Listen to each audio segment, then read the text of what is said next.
Mr. President, thank you. On February 22nd, 2022, you addressed your country in a nationwide address when the conflict in Ukraine started.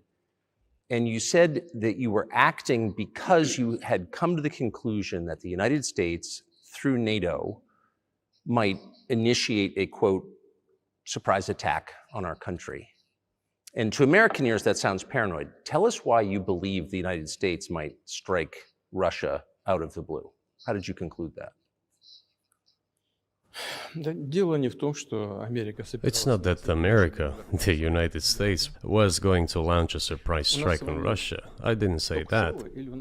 Are we having a talk show or a serious conversation? Here's the quote. Thank you. It's a formidable, serious talk. Because your basic education is in history, as far as I understand. Yes. So if you don't mind, I will take only 30 seconds or 1 minute to give you a short reference to history for giving you a little historical background. Please. Let's look where our relationship with Ukraine started from. Where did Ukraine come from? The Russian state started gathering itself as a centralized statehood, and it is considered to be the year of the establishment of the Russian state in 862, when the townspeople of Novgorod invited a Varangian prince, Rurik, from Scandinavia to reign. In 1862, Russia celebrated the 1000th anniversary of its statehood. And in Novgorod, there is a memorial dedicated to the 1000th anniversary of the country. In 882, Rurik's successor, Prince Oleg, who was actually playing the role of regent at Rurik's younger son, because Rurik had died by that time, came to Kiev.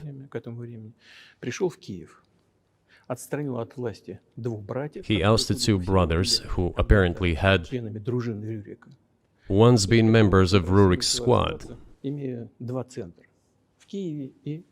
So Russia began to develop with two centers of power, Kiev and Novgorod. The next very significant date in the history of Russia was 988.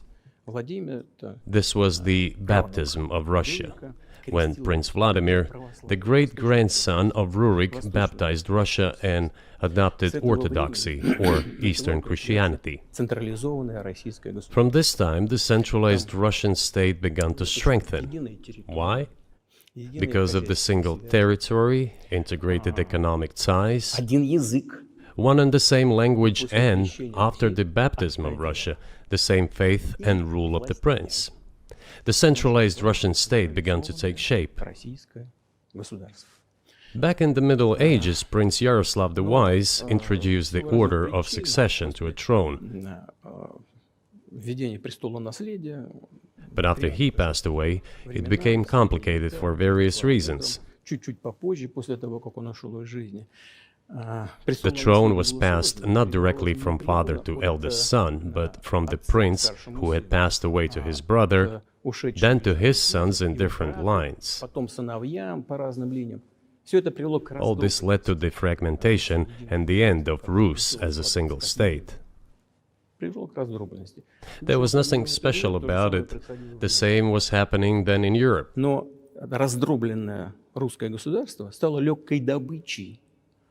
But the fragmented Russian state became an easy prey to the empire created earlier by Genghis Khan. His successors, namely Batu Khan, came to Rus, plundered and ruined nearly all the cities. The southern part, including Kiev, by the way, and some other cities, simply lost independence, while northern cities preserved some of their sovereignty. They had to pay tribute to the horde, but they managed to preserve some part of their sovereignty.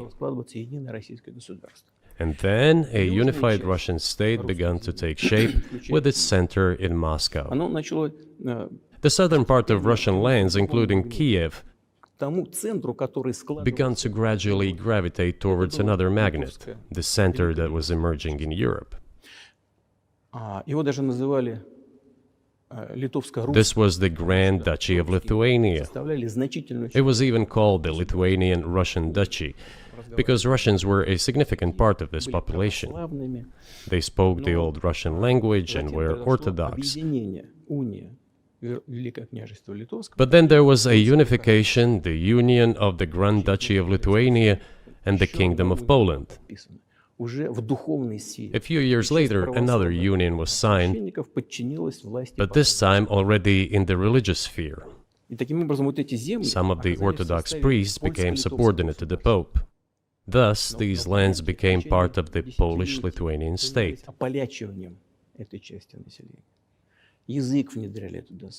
During decades, the Poles were engaged in Polonization of this part of the population. They introduced their language there, tried to entrench the idea that this population was not exactly Russians, that because they lived on the fringe, they were Ukrainians. Originally, the word Ukrainian meant that a person was living on the outskirts of the state, along the fringes, or was engaged in a border patrol service. It didn't mean any particular ethnic group. So the Poles were trying to, in every possible way, to colonize this part of the Russian lands, and actually treated it rather harshly, not to say cruelly. All that led to the fact that this part of the Russian lands began to struggle for their rights. They wrote letters to Warsaw demanding that their rights be observed and people be commissioned here, including to Kiev. I beg your pardon, can you tell us what period? I'm losing track of where in history we are. The Polish oppression of Ukraine. It was in the 13th century.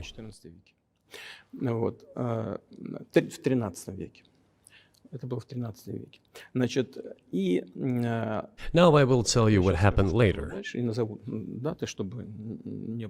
and give the dates so that there is no confusion. And in 1654, even a bit earlier, the people who were in control of the authority over that part of the Russian lands addressed Warsaw, I repeat, demanding that they send them to rulers of Russian origin and Orthodox faith. When Warsaw did not answer them, and in fact rejected their demands, they turned to Moscow, so that Moscow took them away. So that you don't think that I'm inventing things, I'll give you these documents. Well, it doesn't sound like you're inventing it. I'm not sure why it's relevant to what happened 2 years ago. But still, these are documents from the archives, copies. Here are the letters from Bogdan Khmelnytsky, the man who then controlled the power in this part of the Russian lands that is now called Ukraine.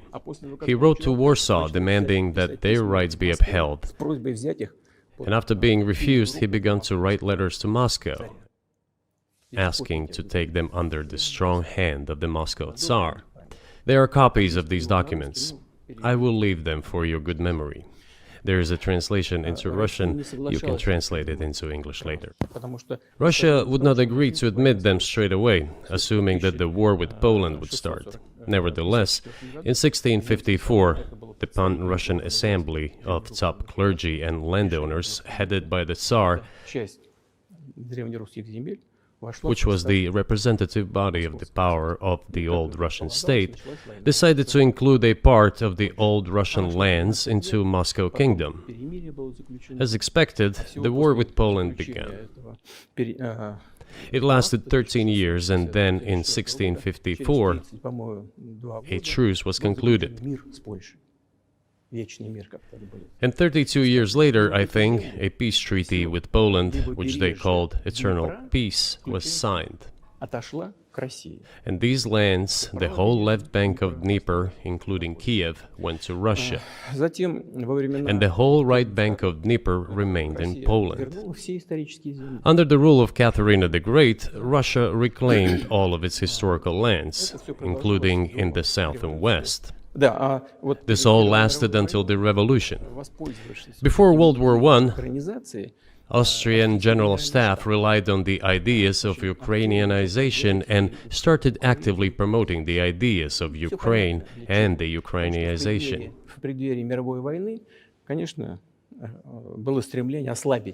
Their motive was obvious. Just before World War I, they wanted to weaken the potential enemy and secure themselves favorable conditions in the border area. So the idea which had emerged in Poland that people residing in that territory were allegedly not really Russians, but rather belonged to a special ethnic group, Ukrainians, started being propagated by the Austrian General Staff. As far back as the 19th century, theorists calling for Ukrainian independence appeared. All those, however, claimed that Ukraine should have a very good relationship with Russia. They insisted on that. After the 1917 revolution, the Bolsheviks sought to restore the statehood, and the civil war began, including the hostilities with Poland. In 1921, peace with Poland was proclaimed, and under that treaty, the right bank of Dnieper River once again was given back to Poland. In 1939, after Poland cooperated with Hitler, it did collaborate with Hitler, you know? Hitler offered Poland peace and a treaty of friendship. An alliance demanding in return that Poland give back to Germany the so-called Danzig corridor, which connected the bulk of Germany with East Prussia and Königsberg.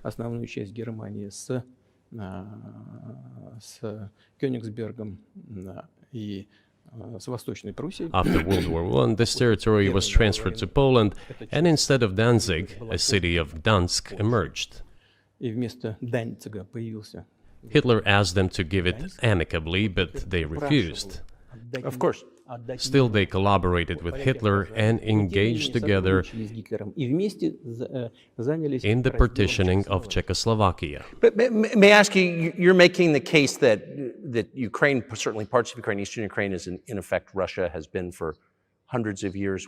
Why wouldn't you just take it when you became president 24 years ago? You have nuclear weapons, they don't. If it's actually your land, why did you wait so long? I'll tell you. I'm coming to that. This briefing is coming to an end. It might be boring, but it explains many things. I just don't know how it's relevant. Good. Good. I'm so gratified that you appreciate that. Thank you. So, before World War II, Poland collaborated with Hitler, and although it did not yield to Hitler's demands, it still participated in the partitioning of Czechoslovakia together with Hitler, as the Poles had not given the Danzig corridor to Germany and went too far, pushing Hitler to start World War II by attacking them. Why was it Poland against whom the war started on 1st September 1939? Poland turned out to be uncompromising, and Hitler had nothing to do but start implementing his plans with Poland.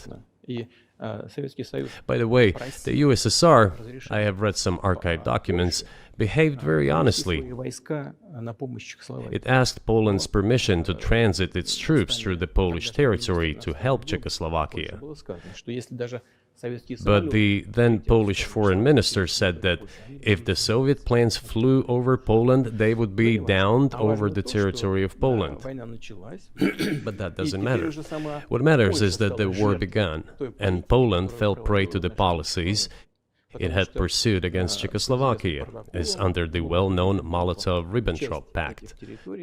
Part of the territory, including western Ukraine, was to be given to Russia. Thus, Russia, which was then named as USSR, regained its historical lands.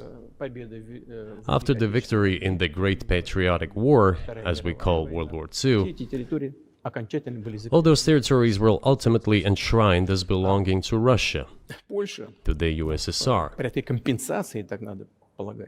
As for Poland, it received, apparently in compensation, the lands which had originally been German. The eastern parts of Germany, these are now western lands of Poland. Of course, Poland regained access to the Baltic Sea and Danzig, which was once again given its Polish name. So this was how this situation developed. In 1922, when the USSR was being established, the Bolsheviks started building the USSR and established the Soviet Ukraine, which had never existed before. Right.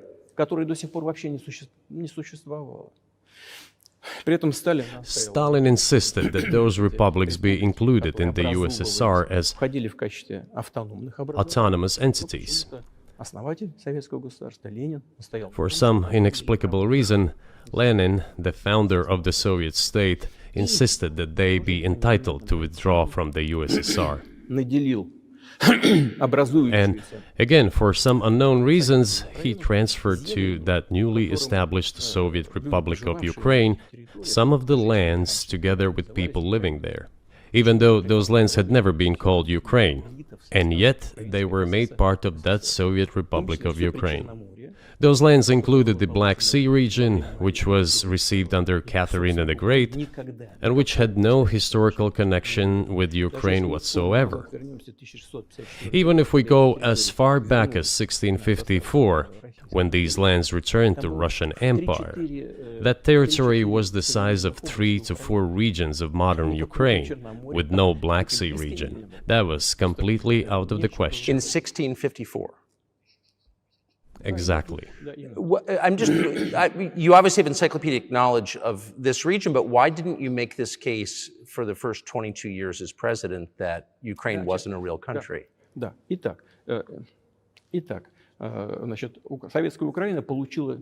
The Soviet Union was given a great deal of territory that had never belonged to it, including the Black Sea region.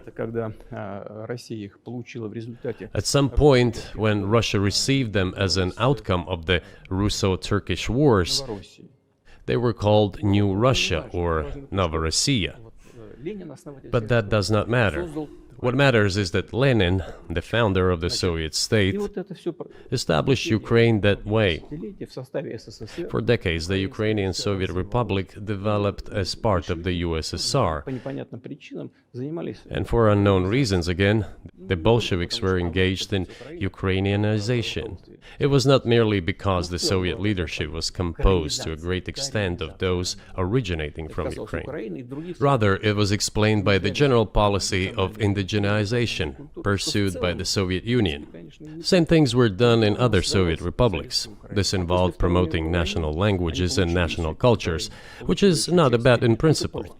That is how the Soviet Ukraine was created. After the World War II, Ukraine received, in addition to the lands that had belonged to Poland before the war, part of the lands that had previously belonged to Hungary and Romania.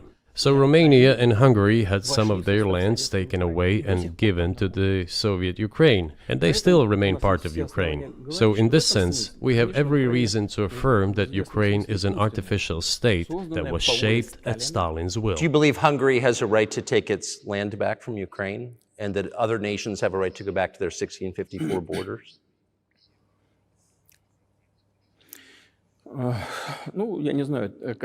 I'm not sure whether they should go back to the 1654 borders.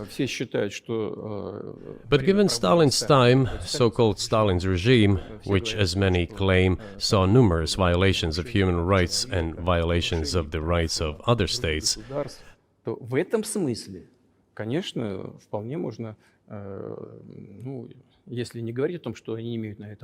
one may say that they could claim back those lands of theirs while having no right to do that. It is at least understandable. Have you told Viktor Orban that he can have part of Ukraine?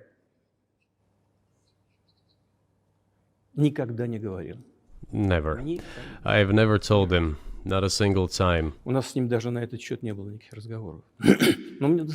have not even had any conversation on that, but I actually know for sure that Hungarians who live there wanted to get back to their historical land.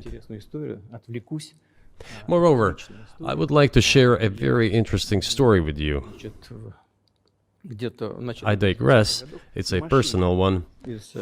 Somewhere in the early 80s, I went on a road trip in a car from then Leningrad across the Soviet Union through Kiev. Made a stop in Kiev and then went to western Ukraine. I went to the town of Beregovoye, and all the names of towns and villages there were in Russian and in the language I did not understand, in Hungarian, in Russian and in Hungarian, not in Ukrainian, in Russian and in Hungarian. I was driving through some kind of village and there were men sitting next to the houses and they were wearing black three-piece suits and black cylinder hats. I asked, are they some kind of entertainers? I was told, no, they were not entertainers, they're Hungarians. I said, what are they doing here? What do you mean? This is their land, they live here. This was during the Soviet time in the 1980s. They preserved the Hungarian language, Hungarian names, and all their national costumes. They are Hungarians and they feel themselves to be Hungarians. And of course, when now there is an infringement... Well, that is... And there's a lot of that, though. I think many nations, they're upset about Transylvania as well, as you obviously know. But many nations feel frustrated by the redrawn borders of the wars of the 20th century and wars going back 1,000 years, the ones that you mentioned. But the fact is that you didn't make this case in public until 2 years ago, February. And in the case that you made, which I read today, you explain at great length that you felt a physical threat from the West in NATO, including potentially a nuclear threat, and that's what got you to move. Is that a fair characterization of what you said?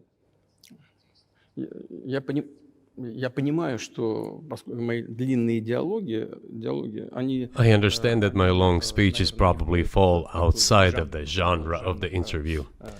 That is why I asked you at the beginning, are we going to have a serious talk or a show? You said a serious talk, so bear with me, please. We're coming to the point where the Soviet Ukraine was established. Then, in 1991, the Soviet Union collapsed, and everything that Russia had generously bestowed on Ukraine was dragged away by the latter. I'm coming to a very important point of today's agenda. Thank you. After all, the collapse of the Soviet Union was effectively initiated by the Russian leadership. I do not understand what the Russian leadership was guided by at the time, but I suspect there were several reasons to think everything would be fine.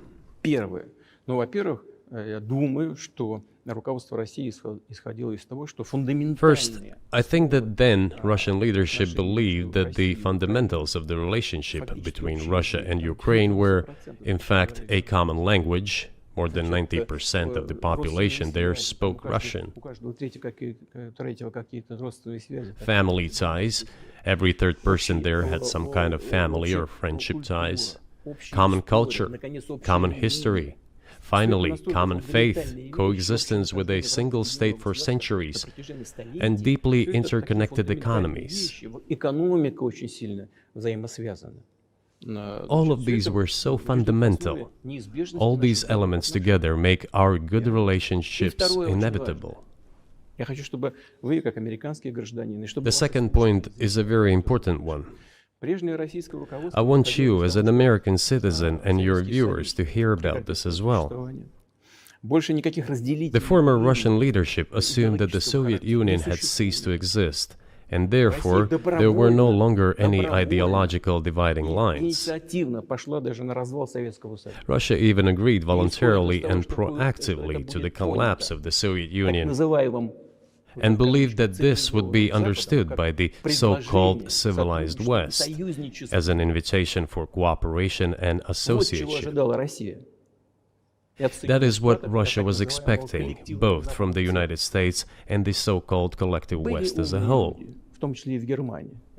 There were smart people, including in Germany. Egon Bahr, a major politician of the Social Democratic Party, who insisted in his personal conversations with the Soviet leadership on the brink of the collapse of the Soviet Union that a new security system should be established in Europe. Help should be given to unify Germany, but a new system should be also established to include the United States, Canada, Russia, and other Central European countries. Yes. But NATO needs not to expand. That's what he said. If NATO expands, everything would be just the same as during the Cold War, only closer to Russia's borders. That's all. He was a wise old man, but no one listened to him. In fact, he got angry once.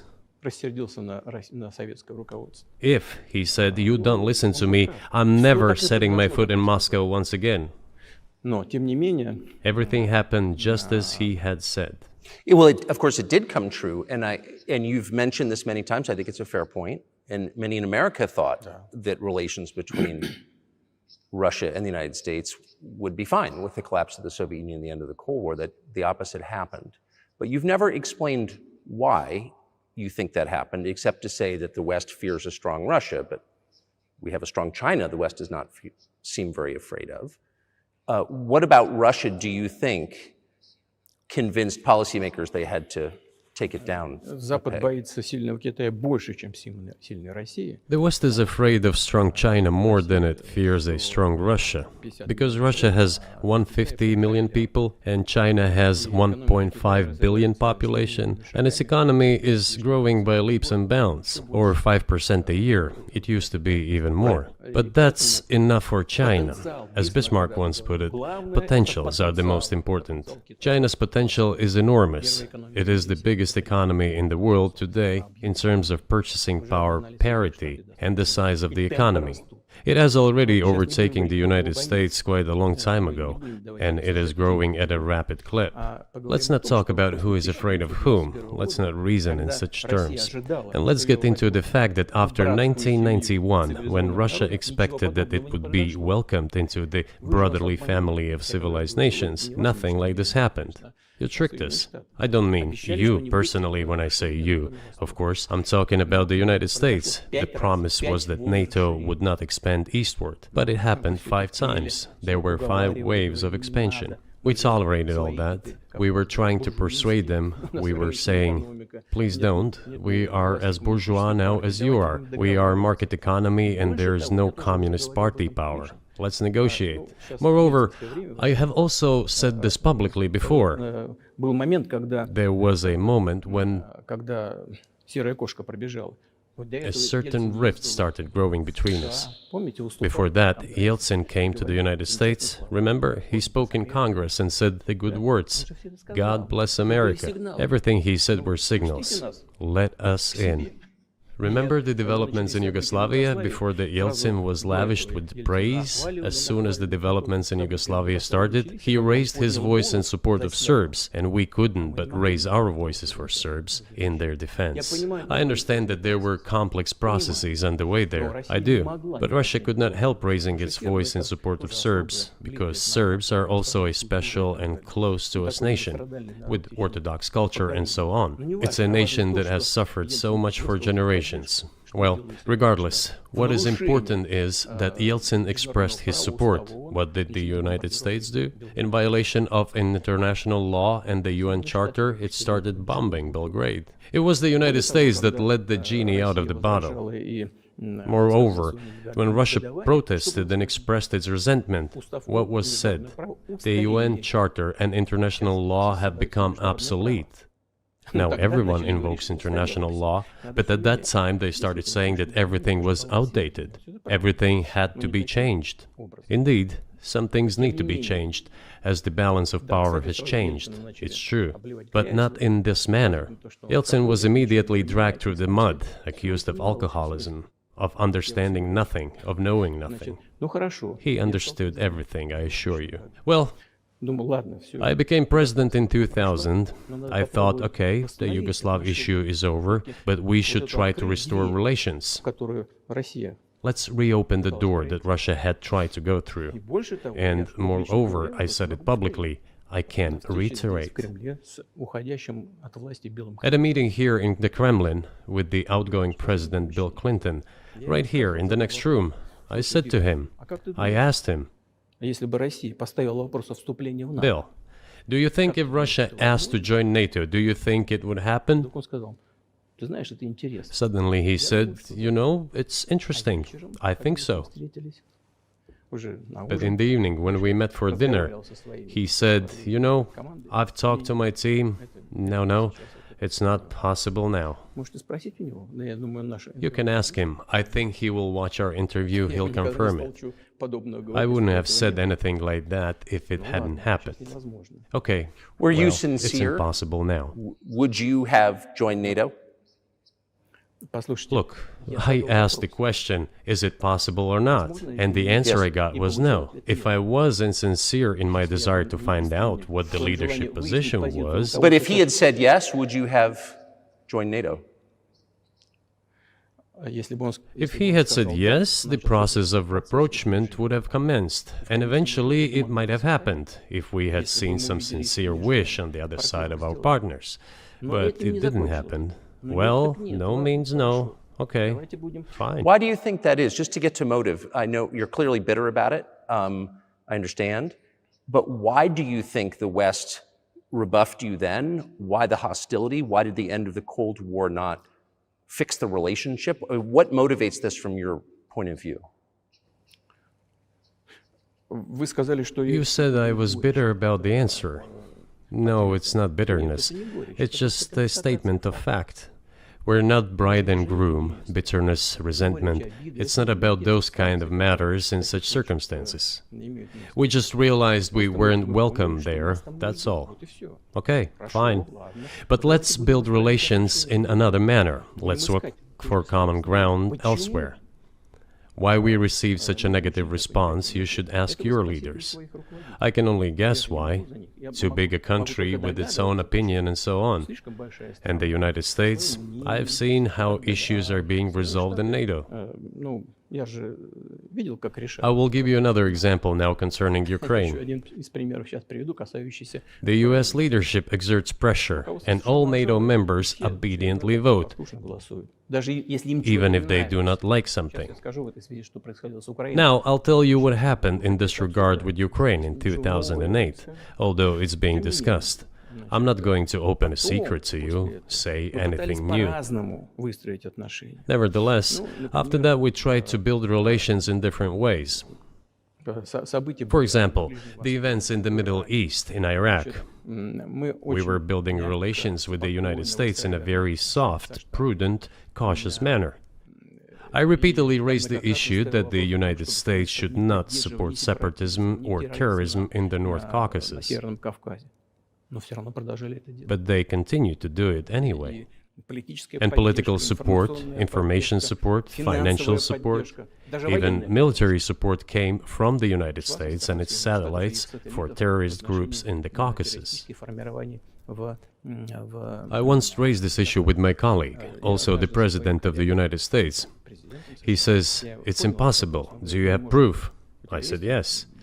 I was prepared for this conversation, and I gave him that proof. He looked at it, and you know what he said? "I apologize, but that's what happened." I'll quote. He says, "Well, I'm gonna kick their ass." We waited and waited for some response. There was no reply. I said to the FSB director, "Write to the CIA, what is the result of the conversation with President?" He wrote once, twice, and then we got a reply. We have the answer in the archive. The CIA replied, "We have been working with the opposition in Russia. We believe that this is the right thing to do, and we will keep on doing it." Just ridiculous. Well, okay. We realized that it was out of the question. Forces in opposition to you. So you're saying the CIA is trying to overthrow your government? Of course, they meant in that particular case the separatists, the terrorists who fought with us in the Caucasus. That's who they called the opposition. This is the second point. The third moment is a very important one, is the moment when the US missile defense system was created. The beginning. We persuaded for a long time not to do it in the United States. Moreover, after was invited by Bush Jr.'s father, Bush Sr., to visit his place on the ocean, I had a very serious conversation with President Bush and his team. I proposed that the United States, Russia, and Europe jointly create a missile defense system that, we believe, if created unilaterally, threatens our security, despite the fact that the United States officially said that it was being created against missile threats from Iran. That was the justification for the deployment of the missile defense system. I suggested working together, Russia, the United States, and Europe. They said it was very interesting. They asked me, "Are you serious?" I said, "Absolutely." May I ask, what year was this? I don't remember. It is easy to find out on the internet when I was in the USA at the invitation of Bush Sr. It is even easier to learn from someone I'm going to tell you about. I was told it was very interesting. I said, just imagine if we could tackle such a global strategic security challenge together. The world would change. We'll probably have disputes, probably economic and even political ones, but we could drastically change the situation in the world. He says yes, and asks, "Are you serious?" I said, "Of course. We need to think about it," I'm told. I said, "Go ahead, please." Then Secretary of Defense Gates, former director of CIA, and Secretary of State Rice came in here, in this cabinet, right here at this table. They sat on this table. Me, the foreign minister, the Russian defense minister on that side. They said to me, "Yes, we have thought about it. We agree." I said, "Thank God, great, but with some exceptions." So twice you've described US presidents making decisions and then being undercut by their agency heads. So it sounds like you're describing a system that's not run by the people who were elected in your telling. That's right, that's right. In the end, they just told us to get lost. I'm not going to tell you the details because I think it's incorrect. After all, it was confidential conversation. But our proposal was declined, that's a fact. It was right then when I said, "Look, but then we will be forced to take countermeasures. We will create such strike systems that will certainly overcome missile defense systems." The answer was, "We are not doing this against you, and you do what you want," assuming that it is not against us, not against the United States. I said, "Okay, very well." That's the way it went. And we created hypersonic systems with intercontinental range, and we continue to develop them. We are now ahead of everyone, the United States and the other countries, in terms of the development of hypersonic strike systems, and we are improving them every day. But it wasn't us. We proposed to go the other way, and we were pushed back. Now, about NATO's expansion to the east. Well, we were promised no NATO to the east, not an inch to the east, as we were told. And then what? They said, well, it's not enshrined on paper, so we'll expand. So there were 5 waves of expansion, the Baltic states, the whole of Eastern Europe, and so on. And now I come to the main thing. They have come to the Ukraine, ultimately. In 2008, at the summit in Bucharest, they declared that the doors for Ukraine and Georgia to join NATO were open. Now about how decisions are made there. Germany, France seem to be against it, as well as some other European countries. But then, as it turned out later, President Bush, and he's such a tough guy, a tough politician, as I was told later, he exerted pressure on us and we had to agree. It's ridiculous, it's like kindergarten. Where are the guarantees? What kindergarten is this? What kind of people are these? Who are they? You see, they were pressed, they agreed. And then they say, Ukraine won't be in the NATO, you know? I say, I don't know. I know you agreed in 2008. Why won't you agree in the future? Well, they pressed us then. I say, why won't they press you tomorrow? And you'll agree again. Well, it's nonsensical. Who's there to talk to? I just don't understand. We're ready to talk. But with whom? Where are the guarantees? None. So they started to develop the territory of Ukraine. Whatever is there, I have told you the background, how this territory developed, what kind of relations there were with Russia. Every second or third person there has always had some ties with Russia. And during the elections, in already independent, sovereign Ukraine, which gained its independence as a result of the Declaration of Independence, and by the way, it says that Ukraine is a neutral state, and in 2008, suddenly the doors or gates to NATO were open to it. Oh, come on. This is not how we agreed. Now, all the presidents that have come to power in Ukraine, they relied on electorate with a good attitude to Russia in one way or the other. This is the southeast of Ukraine. This is a large number of people. And it was very difficult to dissuade this electorate, which had a positive attitude towards Russia. Viktor Yanukovych came to power, and how? The first time he won after President Kuchma, they organized a third round, which is not provided for in the constitution of Ukraine. This is a coup d'etat. Just imagine, someone in the United States wouldn't like the outcome. In 2014? Before that. No, this was before that. After President Kuchma, Viktor Yanukovych won the elections. However, his opponents did not recognize that victory. The US supported the opposition, and the third round was scheduled. What is this? This is a coup. The US supported it, and the winner of the third round came to power. Imagine if in the US something was not to someone's liking, and the third round of election, which the US Constitution does not provide for, was organized. Nonetheless, it was done in Ukraine. Okay, Viktor Yushchenko, who was considered a pro-Western politician, came to power. Fine, we have built relations with him as well. He came to Moscow with visits. We visited Kiev. I visited too. We met in an informal setting. If he's pro-Western, so be it. It's fine. Let people do their job. The situation should have developed inside the independent Ukraine itself. As a result of Kuchma's leadership, things got worse and Viktor Yanukovych came to power after all. Maybe he wasn't the best president and politician, I don't know. I don't want to give assessments. However, the issue of the association with the EU came up.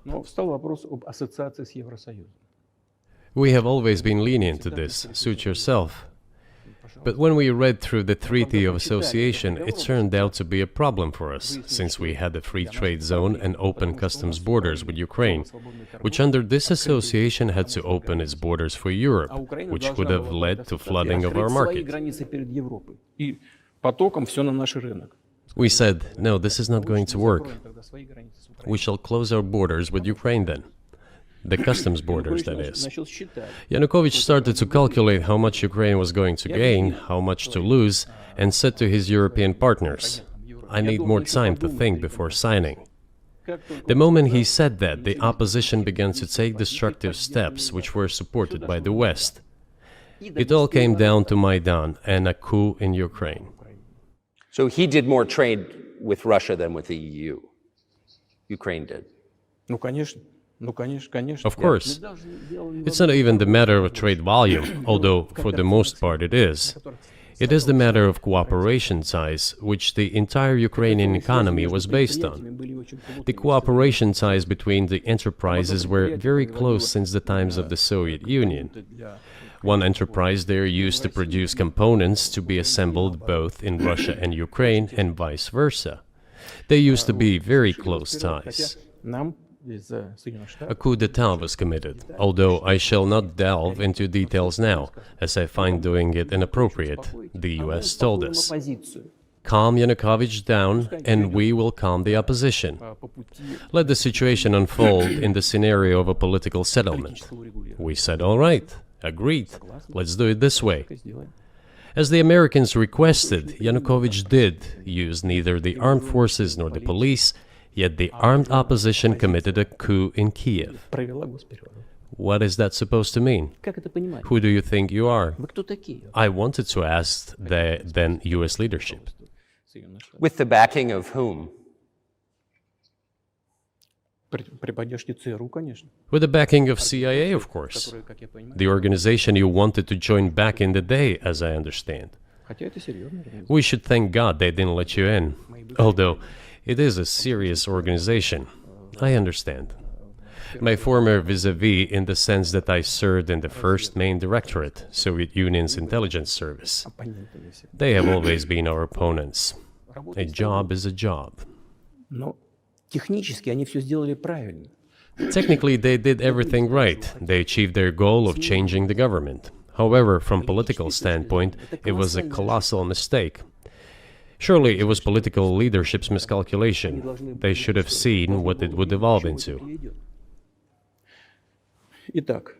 So, in 2008, the doors of NATO were opened for Ukraine. In 2014, there was a coup. They started persecuting those who did not accept the coup, and it was indeed a coup. They created a threat to Crimea, which we had to take under our protection. They launched the war in Donbass in 2014 with the use of aircraft and artillery against civilians. This is when it all started. There is a video of aircraft attacking Donetsk from above. They launched a large-scale military operation, then another one. When they failed, they started to prepare the next one. All this against the background of military development of this territory and opening of NATO's doors. How could we not express concern over what was happening? From our side, this would have been a culpable negligence. That's what it would have been. It's just that the US political leadership pushed us to the line we could not cross, because doing so could have ruined Russia itself. Besides, we could not leave our brothers in faith, in fact, a part of Russian people, in the face of this war machine. But that was 8 years before the current conflict started. So what was the trigger for you? What was the moment where you decided you had to do this?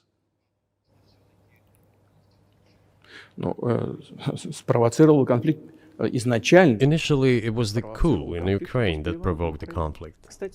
By the way, back then the representatives of 3 European countries, Germany, Poland and France, arrived.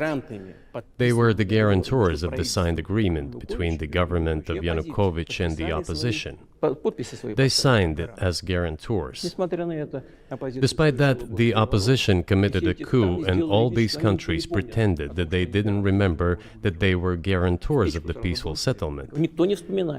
They just threw it in the stove right away, and nobody recalls that. I don't know if the US know anything about the agreement between the opposition and the authorities, and its 3 guarantors who, instead of bringing this whole situation back in the political field, supported the coup. Although it was meaningless, believe me, because President Yanukovych agreed to all conditions. He was ready to hold an early election, which he had no chance of winning, frankly speaking. Everyone knew that. Then why the coup? Why the victims? Why threatening Crimea? Why launching an operation in Donbass? This I do not understand.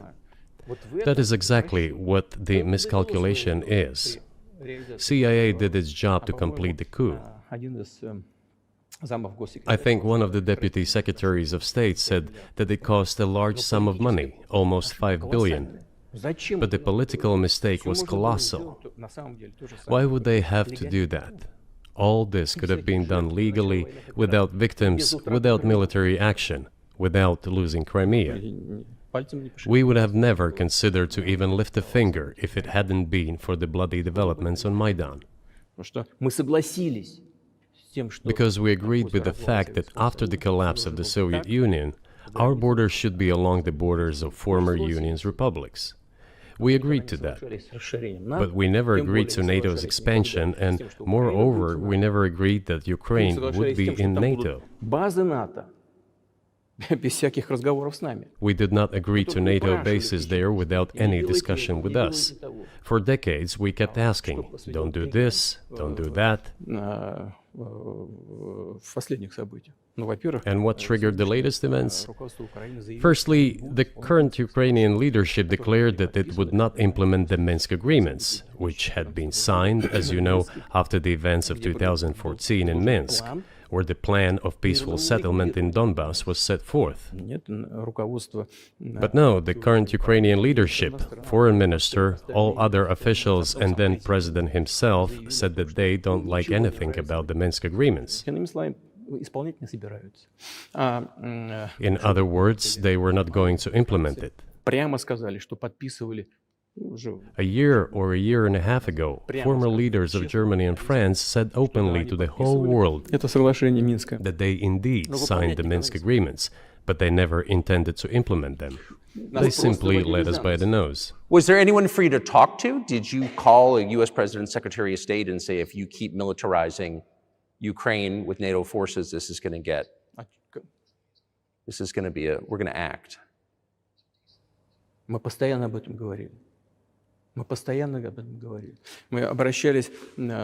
We talked about this all the time. We addressed the United States and European countries' leadership to stop these developments immediately, to implement the Minsk agreements. Frankly speaking, I didn't know how we were going to do this, but I was ready to implement them. These agreements were complicated for Ukraine. They included lots of elements of those Donbass territories' independence. That's true. However, I was absolutely confident, and I'm saying this to you now. I honestly believe that if we managed to convince the residents of Donbass, and we had to work hard to convince them to return to the Ukrainian statehood, then gradually the wounds would start to heal. When this part of territory reintegrated itself into a common social environment, when the pensions and social benefits were paid again, all the pieces would gradually fall into place. No, nobody wanted that. Everybody wanted to resolve the issue by military force only. But we could not let that happen. And the situation got to the point when the Ukrainian side announced, no, we will not do anything. They also started preparing for military action. It was they who started the war in 2014. Our goal is to stop this war. And we did not start this war in 2022. This is an attempt to stop it. Do you think you've stopped it now? I mean, have you achieved your aims? No, we haven't achieved our aims yet, because one of them is denazification. This means the prohibition of all kinds of neo-Nazi movements. This is one of the problems that we discussed during the negotiation process, which ended in Istanbul early this year.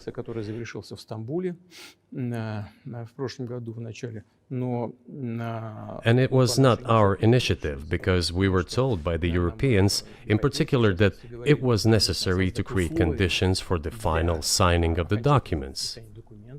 My counterparts in France and Germany said,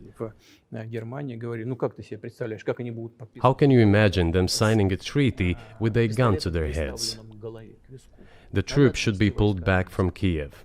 I said, all right. We withdrew the troops from Kiev. As soon as we pulled back our troops from Kiev, our Ukrainian negotiators immediately threw all our agreements reached in Istanbul into the bin and got prepared for a long-standing armed confrontation with the help of the United States and its satellites in Europe. That is how the situation has developed, and that is how it looks now. But what is, pardon my ignorance, what is denazification? What would that mean? What is... Да, вот я как раз хочу сейчас об этом сказать. Это очень важный вопрос. Денацификация. That is what I want to talk about right now. It is a very important issue. Denazification. After gaining independence, Ukraine began to search, as some Western analysts say, its identity. And it came up with nothing better than to build this identity upon some false heroes who collaborated with Hitler.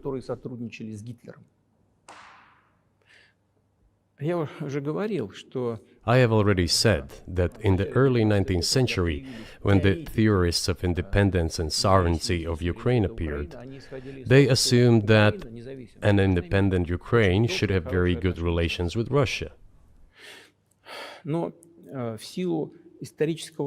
But due to the historical development, those territories were part of the Polish-Lithuanian Commonwealth. Poland, where Ukrainians were persecuted and treated quite brutally as well as were subject to cruel behavior. There were also attempts to destroy their identity. All this remained in the memory of the people. When World War II broke out, part of this extremely nationalist elite collaborated with Hitler, believing that he would bring them freedom. The German troops, even the SS troops, made Hitler's collaborators do the dirtiest work of exterminating the Polish and Jewish population. Hence this brutal massacre of the Polish and Jewish population, as well as the Russian population too.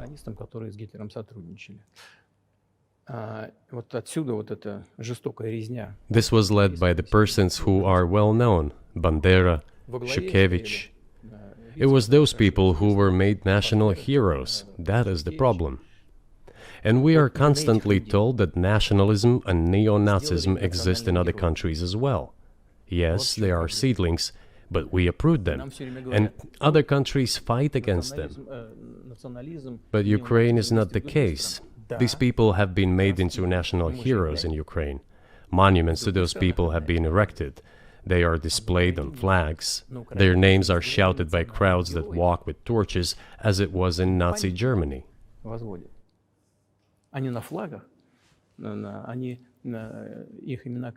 These were people who exterminated Poles, Jews, and Russians.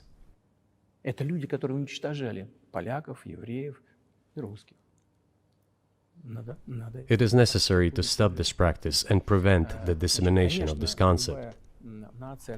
I say that Ukrainians are part of the one Russian people. They say, no, we are a separate people. Okay, fine.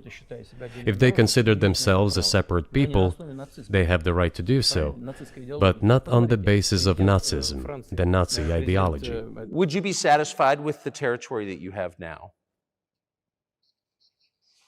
Нет, закончим. Вы же задали вопрос по неонацизму и денацификации. I will finish answering the question. You just asked a question about neo-Nazism and denazification. Look, the president of Ukraine visited Canada. This story is well known, but being silenced in the Western countries. The Canadian Parliament introduced a man who, as the Speaker of the Parliament said, fought against the Russians during the World War II. Well, who fought against the Russians during the World War II? Hitler and his accomplices. It turned out that this man served in the SS troops. He personally killed Russians, Poles, and Jews. The SS troops consisted of Ukrainian nationalists who did this dirty work. The president of Ukraine stood up with the entire Parliament of Canada and applauded this man. How can this be imagined? The president of Ukraine himself, by the way, is a Jew by nationality. Really, my question is, what do you do about it? I mean, Hitler's been dead for 80 years. Nazi Germany no longer exists. And so, true. And so, I think what you're saying is you want to extinguish or at least control Ukrainian nationalism. But how? How do you do that? Вот послушайте меня. Ваш вопрос очень тонкий. Listen to me. Your question is very subtle, and I can tell you what I think. Do not take offense. Of course. Он, казалось бы, тонкий, он очень противный, этот вопрос. This question appears to be subtle. It is quite pesky. Значит, You say Hitler has been dead for so many years, люди, которые 80 years. уничтожали But his евреев, example lives русских, on. поляков, живы. People who exterminated Jews, Russians, and Действующий Poles are президент alive. сегодняшней Украины And the аплодирует president, ему the в current канадском president of парламенте, today's Ukraine, аплодирует applauds him стоя. in the Canadian parliament, gives a standing ovation. Целиком выкорчевали Can we эту say that идеологию, we have если completely то, что мы uprooted видим, this происходит ideology сегодня, if what we see is вот что happening такое today? денацификация в нашем That is what Надо denazification избавиться от is тех in людей, our которые, understanding. эту We have to get rid of those people who теорию maintain this практику concept and support this оставляют в practice жизни and и try to стараются preserve it. сохранить. That Вот is что what такое denazification денацификация. is. Вот That что под is этим what we понимаем. mean. Right. My question was a little more specific. It was, of course, not a defense of Nazis, neo or otherwise. It was a practical question. You don't control the entire country. You don't control Kiev. You don't seem like you want to. So how do you eliminate a culture or an ideology or feelings or a view of history in a country that you don't control? What do you do about that? А вы знаете, как вам не покажется странным, в ходе переговоров в Стамбуле You know, as strange as it may seem to you, during the negotiations in Istanbul, we did agree that we have it all in writing. Neo-Nazism would not be cultivated in Ukraine, including that it would be prohibited at the legislative level. Mr. Carlson, we agreed on that.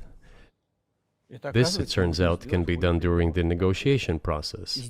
And there's nothing humiliating for Ukraine as a modern civilized state. Is any state allowed to promote Nazism?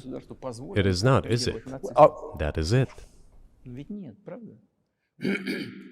Вот и всё. Will there be talks, and why haven't there been talks about resolving the conflict in Ukraine, peace talks? Они были, они дошли до очень высокой стадии согласования позиций, сложно. They have been. They reached a very high stage of coordination of positions in a complex process, but still they were almost finalized. But after we withdrew our troops from Kiev, as I have already said, the other side threw away all these agreements and obeyed the instructions of Western countries, European countries, and the United States to fight Russia to the bitter end. Moreover, the president of Ukraine has legislated a ban on negotiating with Russia. He signed a decree forbidding everyone to negotiate with Russia. But how are we going to negotiate if he forbade himself and everyone to do this? We know that he is putting forward some ideas about this settlement, but in order to agree on something, we need to have a dialogue. Is that not right? Well, but you wouldn't be speaking to the Ukrainian president, you'd be speaking to the American president. When was the last time you spoke to Joe Biden? I cannot remember when I talked to him. I do not remember. We can look it up. You don't remember? No. Why? Do I have to remember everything? I have my own things to do. We have domestic political affairs. Well, he's funding the war that you're fighting, so I would think that would be memorable. Ну да, он финансирует. Well, yes, he funds, but I talked to him before the special military operation, of course. And I said to him then, by the way, I will not go into details, I never do, but I said to him then, I believe that you are making a huge mistake of historic proportions by supporting everything that is happening there, in Ukraine, by pushing Russia away. I told him repeatedly, by the way. I think that would be correct if I stop here. What did he say? Ask him, please. It is easier for you. You are a citizen of the United States. Go and ask him. It is not appropriate for me to comment on our conversation. But you haven't spoken to him since before February of 2022? Нет, мы не разговаривали.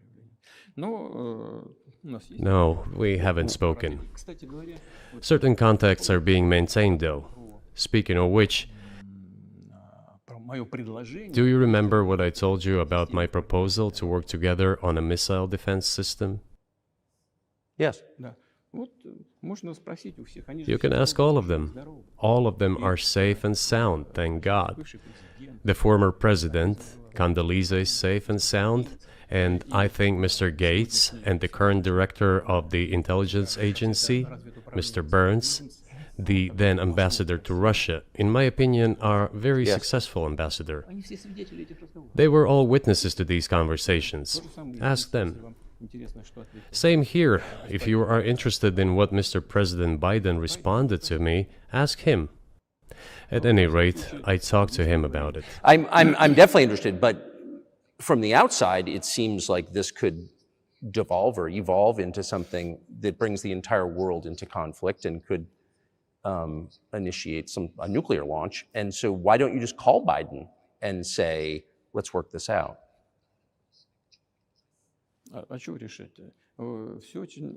What's there to work out? It's very simple. I repeat, we have contacts through various agencies.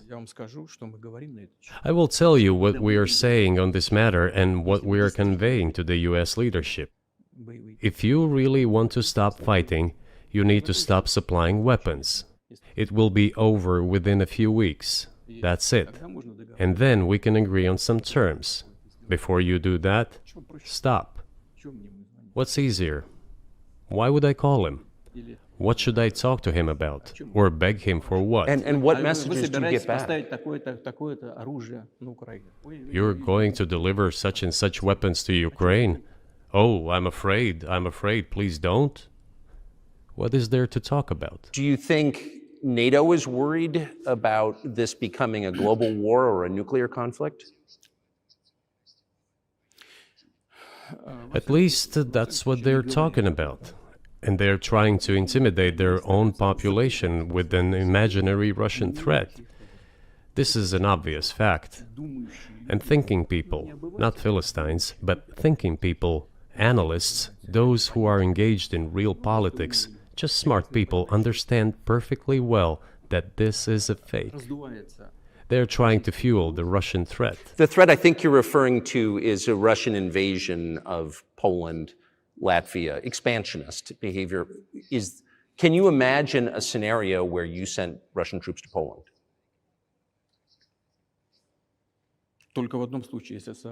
Only in one case, if Poland attacks Russia. Why?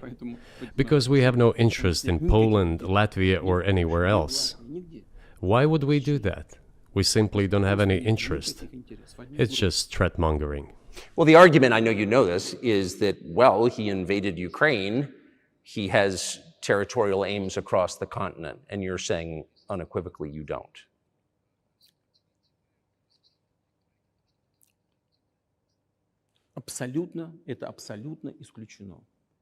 It is absolutely out of the question.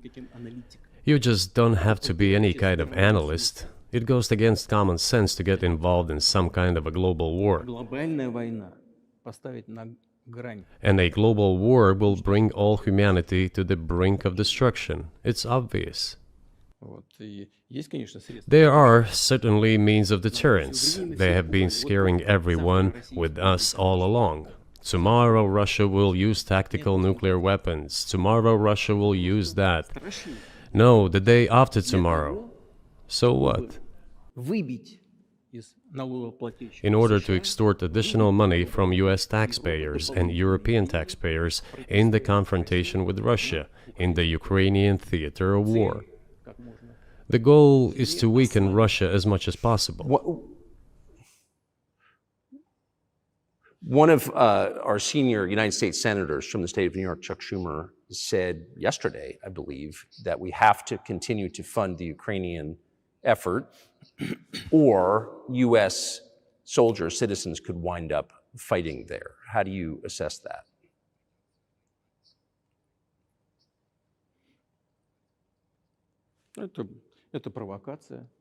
This is a provocation, and a cheap provocation at that. I do not understand why American soldiers should fight in Ukraine. There are mercenaries from the United States there. The bigger number of mercenaries comes from Poland, with mercenaries from the United States in second place and mercenaries from Georgia in third place. Well, if somebody has the desire to send regular troops, that would certainly bring humanity to the brink of very serious global conflict. This is obvious. Do the United States need this? What for? Thousands of miles away from your national territory. Don't you have anything better to do? You have issues on the border, issues with migration, issues with the national debt, more than $33 trillion.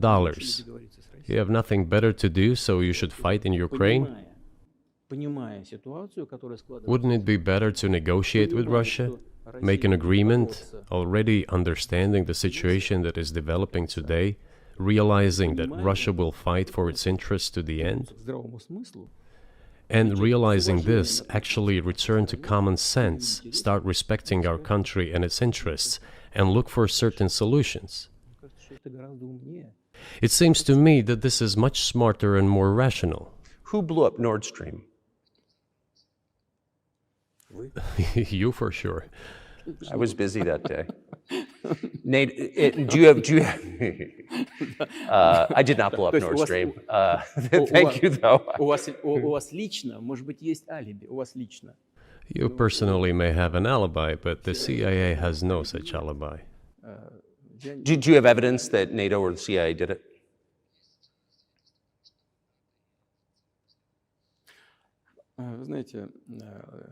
You know, I won't get into details, but people always say in such cases, look for someone who is interested. But in this case, we should not only look for someone who is interested, but also for someone who has capabilities. Because there may be many people interested, but not all of them are capable of sinking to the bottom of the Baltic Sea and carrying out this explosion. These two components should be connected. Who is interested and who is capable of doing it? But I'm confused. I mean, that's the biggest act of industrial terrorism ever, and it's the largest emission of CO2 in history. Okay, so if you had evidence, and presumably given your security services, your intel services, you would, that NATO, the US, CIA, the West, did this, why wouldn't you present it and win a propaganda victory?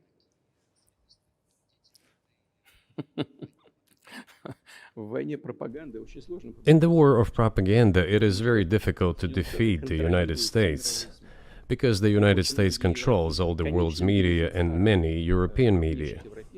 The ultimate beneficiary of the biggest European media are American financial institutions.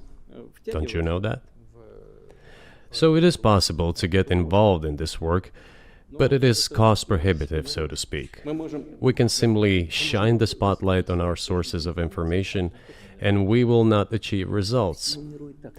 It is clear to the whole world what happened, and even American analysts talk about it directly. It's true. Yes, but here's a question you may be able to answer. You worked in Germany, famously. The Germans clearly know that their NATO partner did this, and it damaged their economy greatly.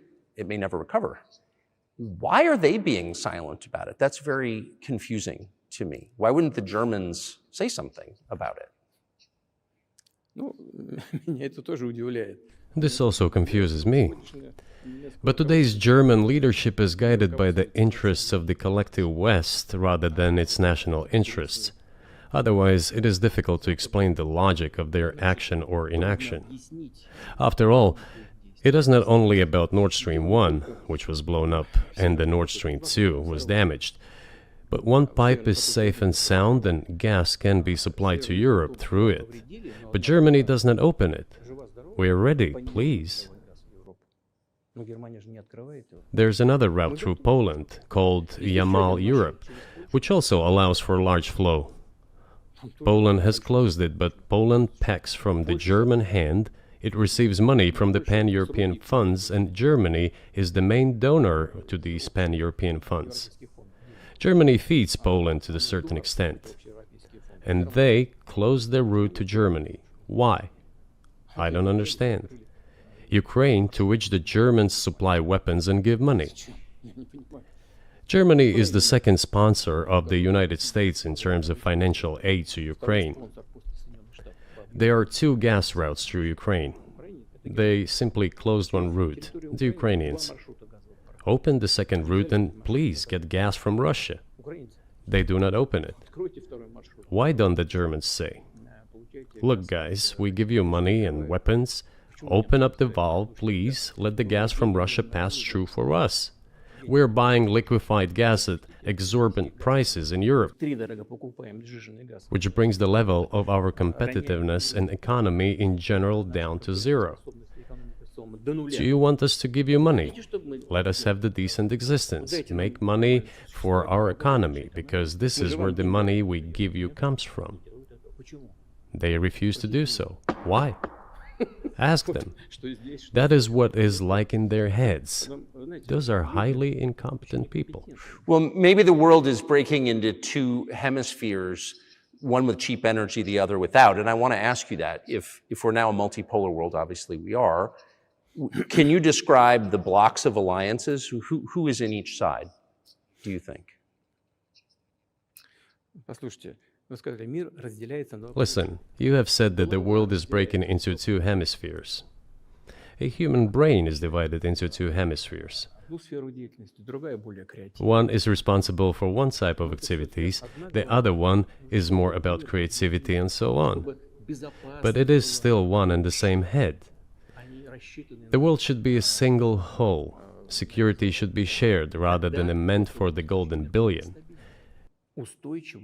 That is the only scenario where the world could be stable, sustainable, and predictable. Until then, while the head is split in two parts, it is an illness, a serious adverse condition.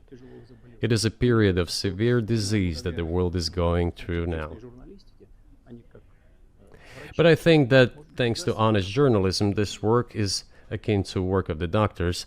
This could somehow be remedied. Well, let's just give one example, the US dollar, which has kind of united the world in a lot of ways, maybe not to your advantage, but certainly to ours.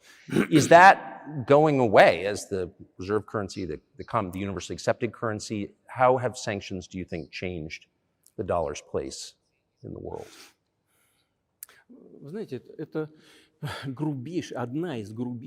You know, to use the dollar as a tool of foreign policy struggle is one of the biggest strategic mistakes made by the US political leadership.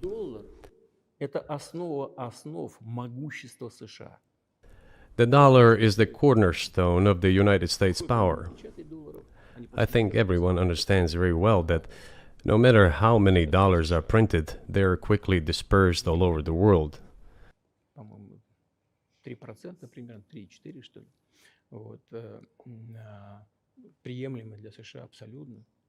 Inflation in the United States is minimal. It's about 3 or 3.4%, which is, I think, totally acceptable for the US. But they won't stop printing. What does the debt of $33 trillion tell us about? It is about the emission.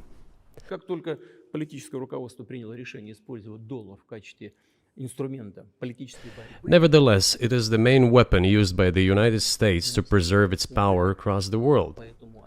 As soon as the political leadership decided to use the US dollar as a tool of political struggle, a blow was dealt to this American power.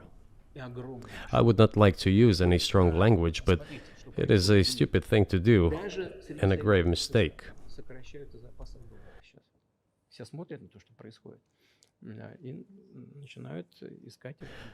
Look at what is going on in the world. Even the United States allies are now downsizing their dollar reserves. Seeing this, everyone starts looking for ways to protect themselves. But the fact that the United States applies restrictive measures to certain countries, such as placing restrictions on transactions, freezing assets, etc., causes grave concern and sends a signal to the whole world. What did we have here? Until 2022, about 80% of Russian foreign trade transactions were made in US dollars and euros.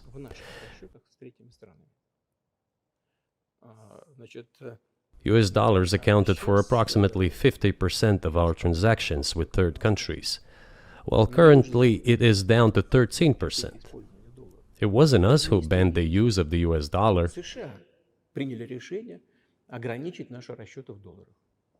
We had no such intention. It was decision of the United States to restrict our transactions in US dollars. I think it is complete foolishness from the point of view of the interests of the United States itself and its taxpayers, as it damages the US economy, undermines the power of the United States across the world. By the way, our transactions in yuan accounted for about 3%.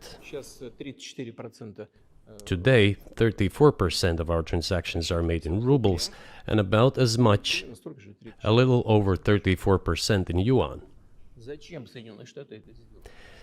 Why did the United States do this? My only guess is self-conceit. They probably thought it would lead to full collapse, but nothing collapsed. Moreover, other countries, including oil producers, are thinking of and already accepting payments for oil in yuan. Do you even realize what is going on or not? Does anyone in the United States realize this? What are you doing? You are cutting yourself off. All experts say this. Ask any intelligent and thinking person in the United States what the dollar means for the US. But You're killing it with your own hands. I think that's I think that's a fair assessment. The question is what comes next, and maybe you trade one colonial power for another, much less sentimental and forgiving colonial power. I mean, is the BRICS, for example, in danger of being completely dominated by the Chinese economy in a way that's not good for their sovereignty? Do you worry about that? Well, we have heard those boogeyman stories before. It is a boogeyman story. We're neighbors with China. You cannot choose neighbors just as you cannot choose close relatives. We share a border of 1,000 kilometers with them. This is number one. Second, we have a centuries-long history of coexistence. We're used to it. Third, China's foreign policy philosophy is not aggressive. Its idea is to always look for compromise, and we can see that. The next point is as follows. We are always told the same boogeyman story, and here it goes again, through an euphemistic form, but it is still the same boogeyman story. The cooperation with China keeps increasing. The pace at which China's cooperation with Europe is growing is higher and greater than that of the growth of Chinese-Russian cooperation. Ask Europeans, aren't they afraid? They might be, I don't know. But they are still trying to access China's market at all costs, especially now that they are facing economic problems. Chinese businesses are also exploring the European market. Do Chinese businesses have small presence in the United States? Yes, the political decisions are such that they are trying to limit their cooperation with China.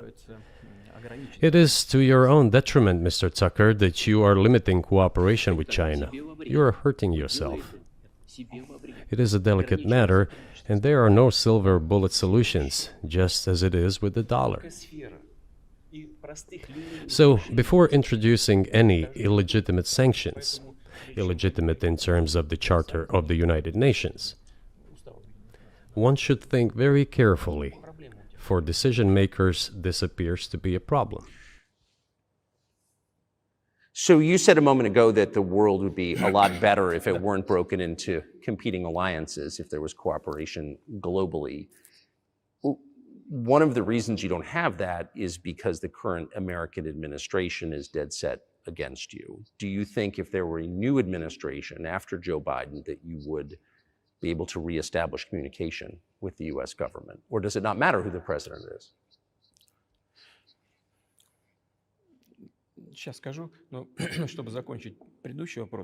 I will tell you, but let me finish the previous thought.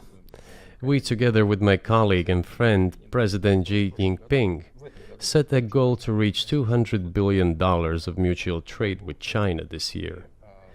We have exceeded this level. According to our figures, our bilateral trade with China totals already $230 billion, and the Chinese statistics says it is $240 billion.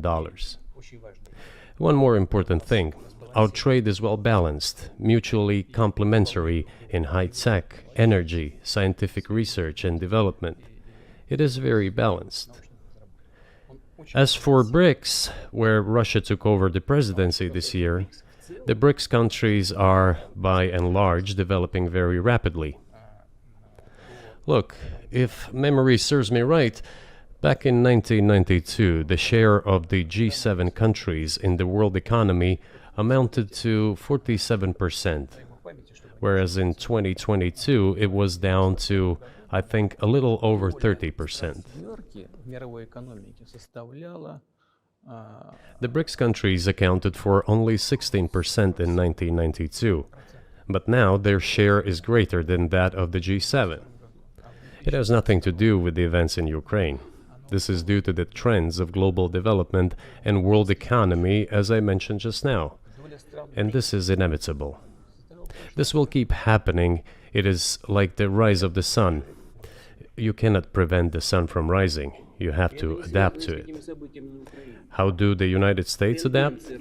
With the help of force, sanctions, pressure, bombings, and use of armed forces. This is about self-conceit. Your political establishment does not understand that the world is changing under objective circumstances.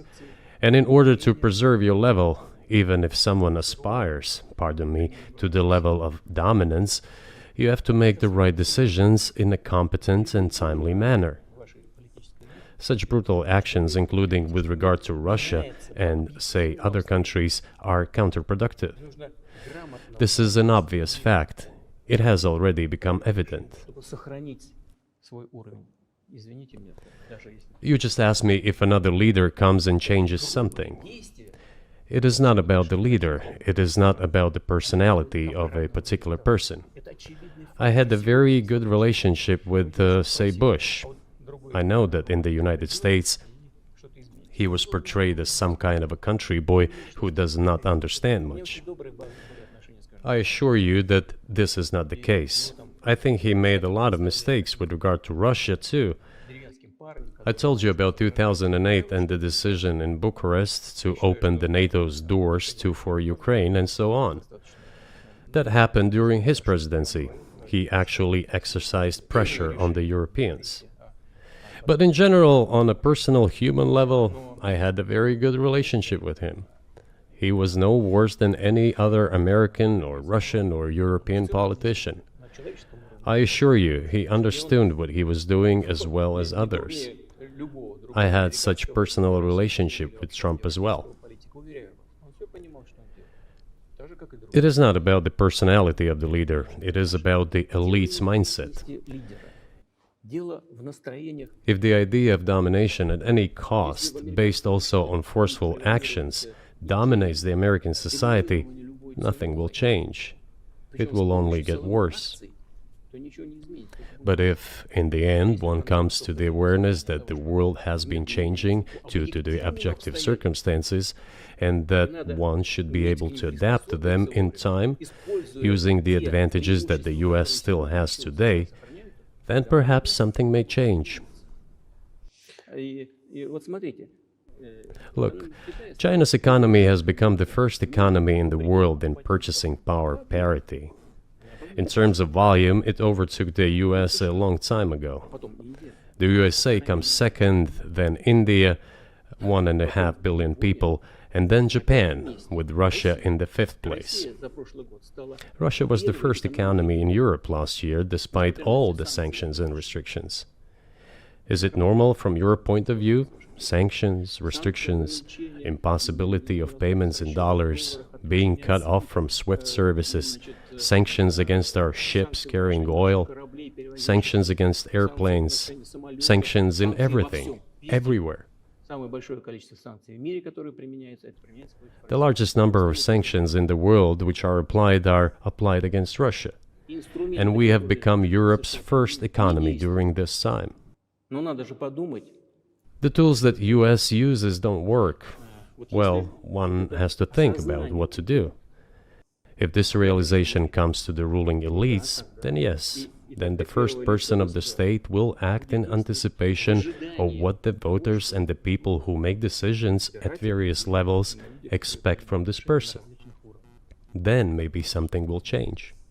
But you're describing two different systems. You say that the leader acts in the interest of the voters, but you also say these decisions are not made by the leader, they're made by the ruling classes.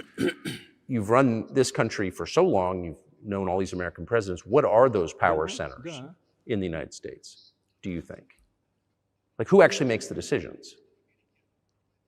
Я не знаю. Это Америка сложная страна, такая очень, с одной стороны, консервативная. I don't know. America is a complex country, conservative on one hand, rapidly changing on the other. It's not easy for us to sort it all out. Who makes decisions in the elections? Is it possible to understand this when each state has its own legislation? Each state regulates itself? Someone can be excluded from elections at the state level. It is a two-stage electoral system. It is very difficult for us to understand it. Certainly, there are two parties that are dominant, the Republicans and the Democrats. And within this party system, the centers that make decisions, that prepare decisions. Then, look, why, in my opinion, after the collapse of the Soviet Union, such an erroneous, crude, completely unjustified policy of pressure was pursued against Russia? After all, this is a policy of pressure. NATO expansion, support for the separatists in Caucasus, creation of a missile defense system. These are all elements of pressure. Pressure, pressure, pressure. Then, dragging Ukraine into NATO is all about pressure, pressure, pressure. Why? I think, among other things, because excessive production capacities were created. During the confrontation with the Soviet Union, there were many centers created and specialists on the Soviet Union who could not do anything else. They convinced the political leadership that it is necessary to continue chiseling Russia, to try to break it up, to create on this territory several quasi-state entities, and to subdue them in a divided form, to use their combined potential for the future struggle with China. This is a mistake, including the excessive potential of those who worked for the confrontation with the Soviet Union. It is necessary to get rid of this. There should be new, fresh forces, people who look into the future and understand what is happening in the world. Look at how Indonesia is developing. 600 million people. Where can we get away from that? Nowhere. We just have to assume that Indonesia will enter, it is already in, the club of the world's leading economies, no matter who likes it or dislikes it. Yes, we understand and are aware that in the United States, despite all the economic problems, the situation is still normal, with the economy growing decently. The GDP is growing by 2.5%, if I'm not mistaken. But if we want to ensure the future, then we need to change our approach to what is changing. As I already said, the world would nevertheless change, regardless of how the developments in Ukraine end. The world is changing. In the United States themselves, experts are writing that the United States are nonetheless gradually changing their position in the world. It is your experts who write that. I just read them. The only question is how this would happen, painfully and quickly, or gently and gradually. And this is written by people who are not anti-American. They simply follow global development trends. That's it. And in order to assess them and change policies, we need people who think, look forward, can analyze and recommend certain decisions at the level of political leaders. I just have to ask, you've said clearly that NATO expansion eastward is a violation of the promise you all were made in 1990. It's a threat to your country. Right before you sent troops into Ukraine, the Vice President of the United States went to the Munich Security Conference and encouraged the President of Ukraine to join NATO. Do you think that was an effort to provoke you into military action? Мы просто, я еще раз повторяю, мы многократно предлагали... I repeat once again, we have repeatedly proposed to seek a solution. to the problems that arose in Ukraine after 2014 coup d'etat through peaceful means. But no one listened to us.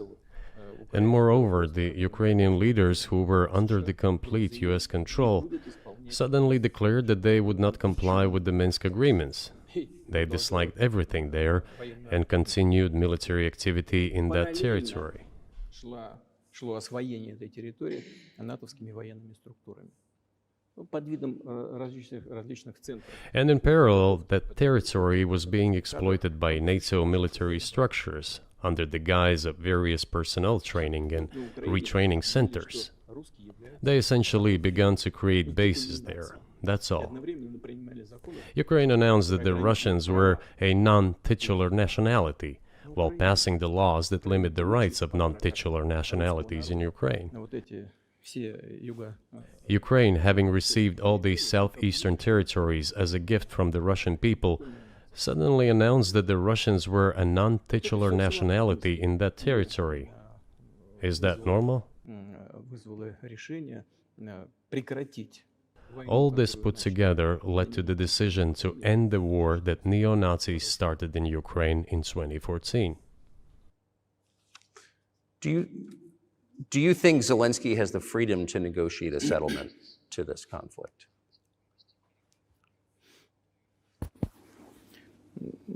I don't know the details. Of course, it's difficult for me to judge. But I believe he has, in any case, he used to have. His father fought against the fascists, Nazis, during World War II. I once talked to him about this. I said, Volodya, what are you doing? Why are you supporting neo-Nazis in Ukraine today, while your father fought against fascism? He was a front-line soldier. I will not tell you what he answered. This is a separate topic, and I think it's incorrect for me to do so. But as to the freedom of choice, why not? He came to power on the expectations of Ukrainian people that he would lead Ukraine to peace. He talked about this. It was thanks to this that he won the elections overwhelmingly. But then, when he came to power, in my opinion, he realized two things. Firstly, it is better not to clash with neo-Nazis and nationalists, because they are aggressive and very active. You can expect anything from them. And secondly, the US-led West supports them and will always support those who antagonize with Russia. It is beneficial and safe. So he took the relevant position despite promising his people to end the war in Ukraine. He deceived his voters. But do you think at this point, as of February 2024, he has the latitude, the freedom to speak with you or your government directly about putting an end to this, which clearly isn't helping his country or the world? Can he do that, do you think?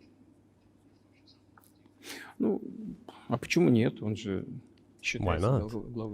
He considers himself head of state. He won the elections. Although we believe in Russia that the coup d'etat is the primary source of power for everything that happened after 2014. And in this sense, even today, government is flawed. But he considers himself the president, and he is recognized by the United States, all of Europe, and practically the rest of the world in such a capacity. Why not? He can. We negotiated with Ukraine in Istanbul. We agreed. He was aware of this. Moreover, the negotiation group leader, Mr. Arahamiya is his last name, I believe still heads the faction of the ruling party, the party of the president in the Rada. He still heads the presidential faction in the Rada, the country's parliament. He still sits there. He even put his preliminary signature on the document I am telling you about. But then he publicly stated to the whole world, we were ready to sign this document, but Mr. Johnson, then the Prime Minister of Great Britain, came and dissuaded us from doing this, saying it was better to fight Russia. They would give everything needed for us to return what was lost during the clashes with Russia. And we agreed with this proposal. Look, his statement has been published. He said it publicly.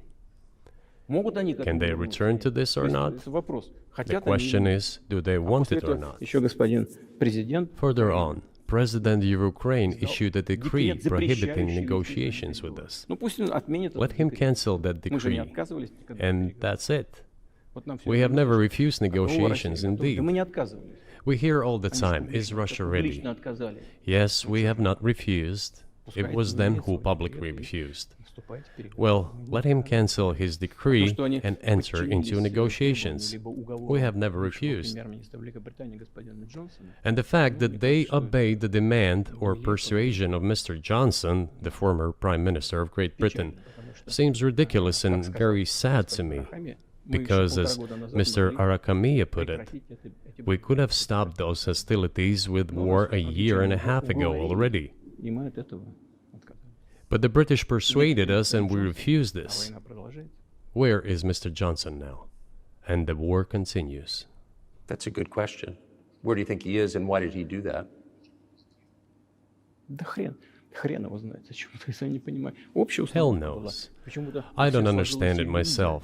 что Россию можно победить на поле. There was a general starting point. For some reason, everyone had the illusion that Russia could be defeated on the battlefield. От чистого сердца, но Because of arrogance, because of a pure heart, but not because of a great mind. You've described the connection between Russia and Ukraine. You've described Russia itself a couple of times as Orthodox. That's central to your understanding of Russia. You've said you're Orthodox. What does that mean for you? You're a Christian leader by your own description. So what effect does that have on you?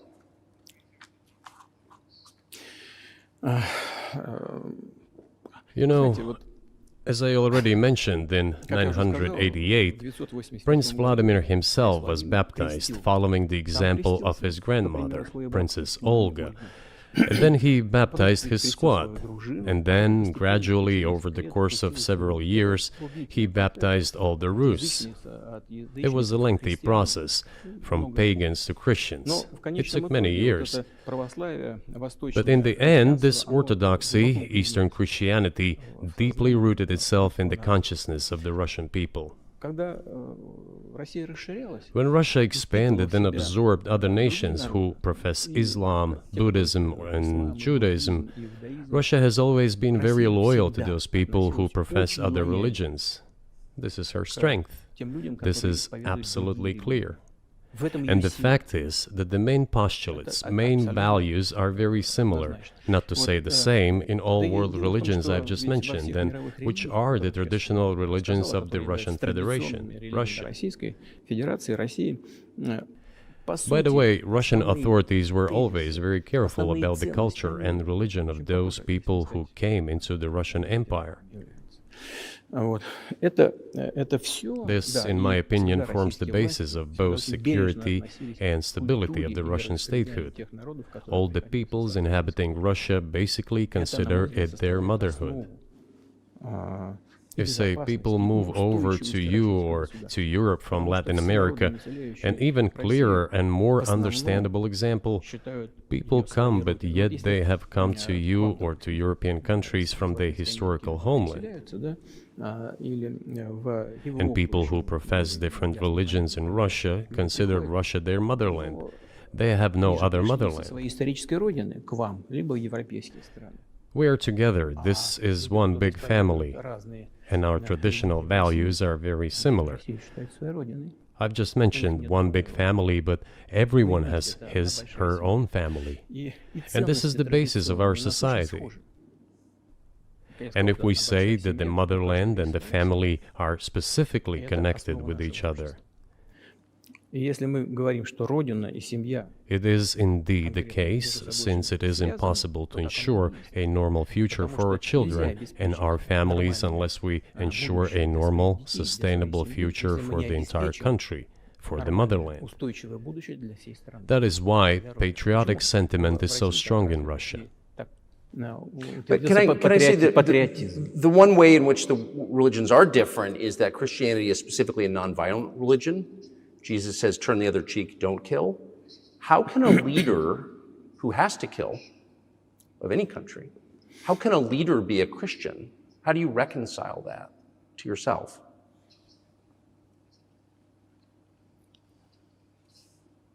Очень легко.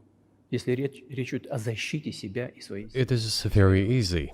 When it comes to protecting oneself and one's family, one's homeland, начались события? we won't attack anyone. С госпереворота и с начала боевых действий на Донецке. When did the developments in Ukraine start? На Донбассе. Вот с чего. Since the coup d'etat and the hostilities in Donbass began, that's when they started. And we're protecting our people, ourselves, our homeland, and our future. Она не во внешних проявлениях, и в том, чтобы ходить As for religion in general, или бить головой в пол. Она в сердце. you know, it's not about external manifestations. It's not about going to church every day or banging your head on the floor. Человекоориентированная. И, It is in the heart. And our culture is so human-oriented. гений. Dostoevsky, who was very well known in the West and the genius of Russian culture, Russian literature, spoke a lot about this, about the Russian soul. Русский человек, российский человек, он думает больше о вечном, он думает больше о ценностях. After all, Western society is more pragmatic. Russian people think more about the eternal, about moral values. I don't know, maybe you won't agree with me, but Western culture is more pragmatic after all. Возможность вот сегодняшнему этому золотому миллиарду. I'm not saying this is bad. It makes it possible for today's golden billion to achieve good success in production, even in science and so on. Что мы вроде как выглядим одинаково, но сознание. There's nothing wrong with that. I'm just saying that we kind of look the same, but our So, minds so are do you built a see little the different. supernatural at work as you look out across what's happening in the world now? Do you see God at work? Do you ever think to yourself, these are forces that are not human?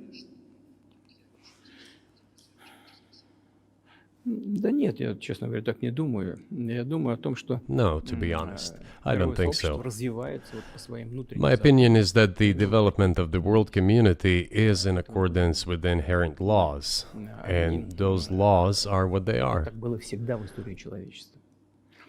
It's always been this way in the history of mankind.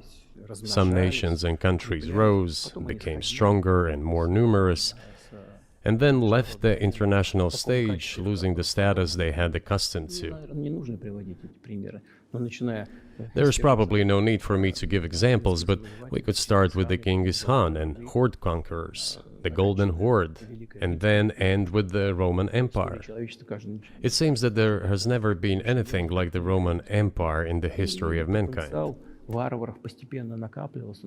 Nevertheless, the potential of the barbarians gradually grew, as did their population. In general, the barbarians were getting stronger and began to develop economically, as we would say today. Экономически они стали укрепляться. This eventually led to the collapse of the Roman Empire and the regime imposed by the Romans.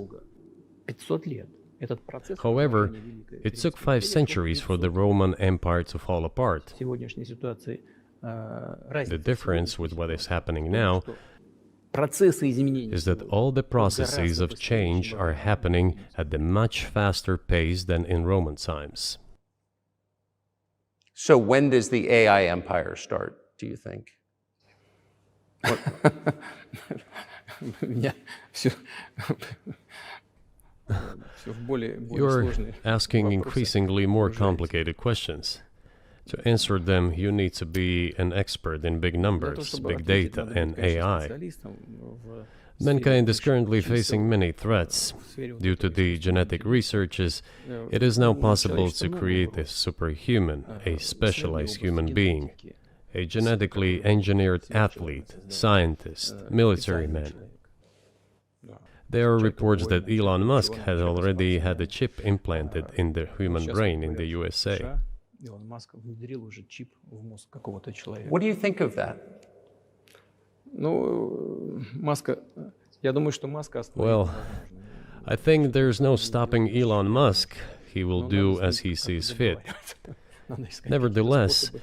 you need to find some common ground with him, search for ways to persuade him. I think he's a smart person, I truly believe he is.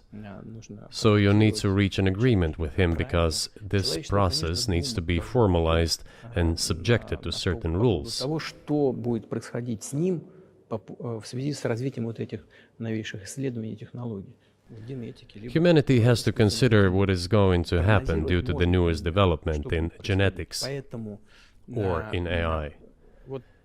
One can make an approximate prediction of what will happen. Угрозу своему существованию от ядерного оружия все начали обладатели ядерного Once mankind felt an existential threat coming from nuclear weapons, all nuclear nations began to come to terms with one another since they realized the negligent use of nuclear weaponry could drive humanity to extinction. искусственного интеллекта, либо генетики, либо еще каких-то современных направлений, остановить которые невозможно. It is impossible to stop research in genetics or AI today, just as it was impossible to stop the use of gunpowder back in the day.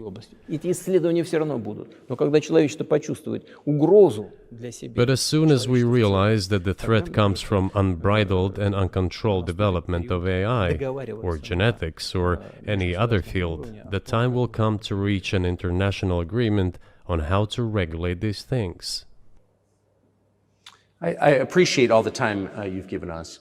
I just got to ask you one last question, and that's about someone who's very famous in the United States, probably not here, Evan Gershkovich, who's the Wall Street Journal reporter. He's 32, and he's been in prison for almost a year. This is a huge story in the United States, and I just want to ask you directly, without getting into the details of it or your version of what happened, if as a sign of your decency, you would be willing to release him to us and we'll bring him back to the United States.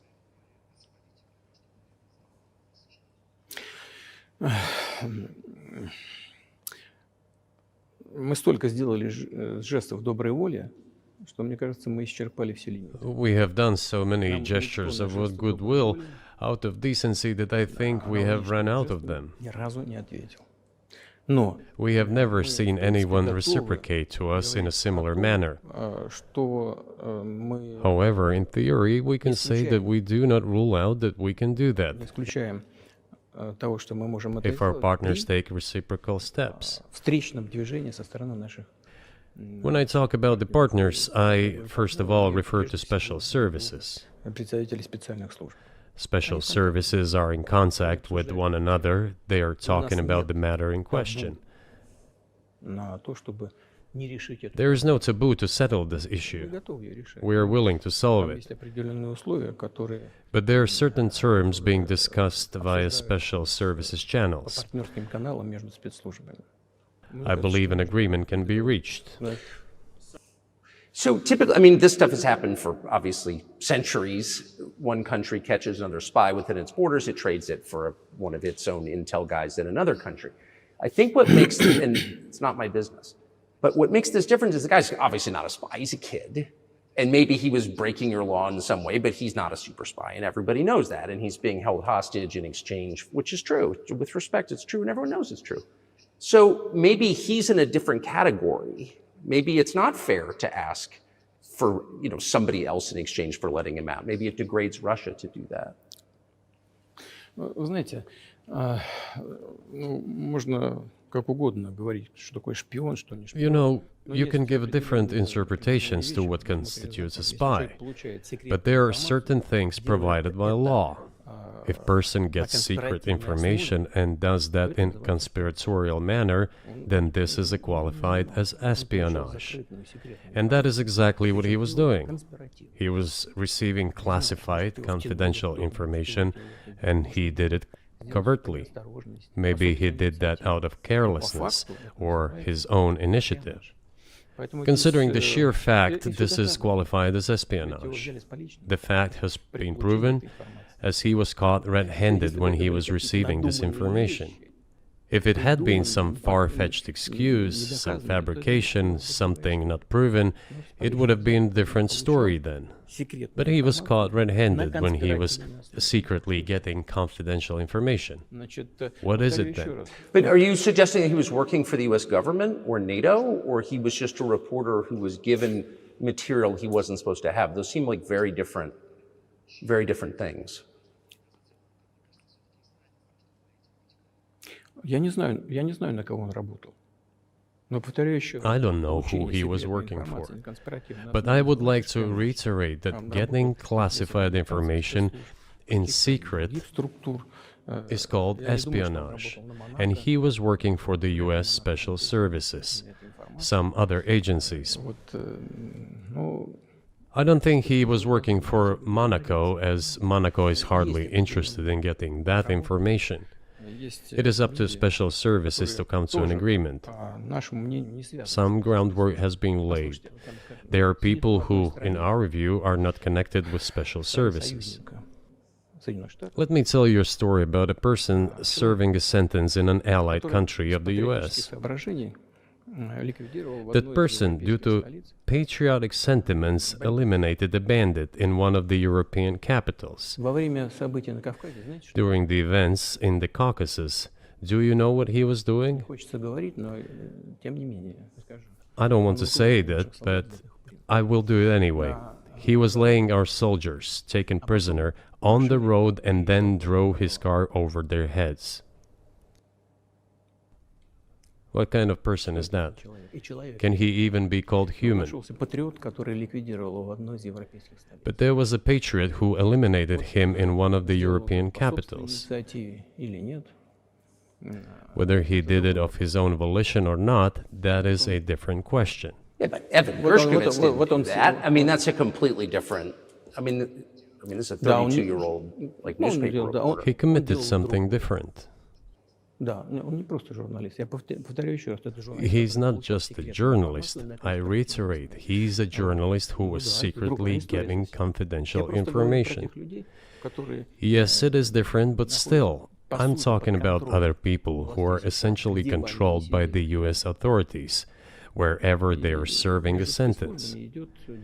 There is an ongoing dialogue between the special services. This has to be resolved in a calm, responsible, and professional manner. They are keeping in touch, so let them do their work. I do not rule out that the person you refer to, Mr. Gershkovich, may return to his motherland. By the end of the day, it does not make any sense to keep him in prison in Russia. We want the US Special Services to think about how they can contribute to achieving the goals our special services are pursuing. We are ready to talk. Moreover, the talks are underway. And there have been many successful examples of these talks crowned with success. Probably this is going to be crowned with success as well. But we have to come to an agreement. I hope you let him out. Mr. President, thank you. I also want him to return to his homeland at last. I'm absolutely sincere. But let me say once again, the dialogue continues. The more public we render things of this nature, the more difficult it becomes to resolve them.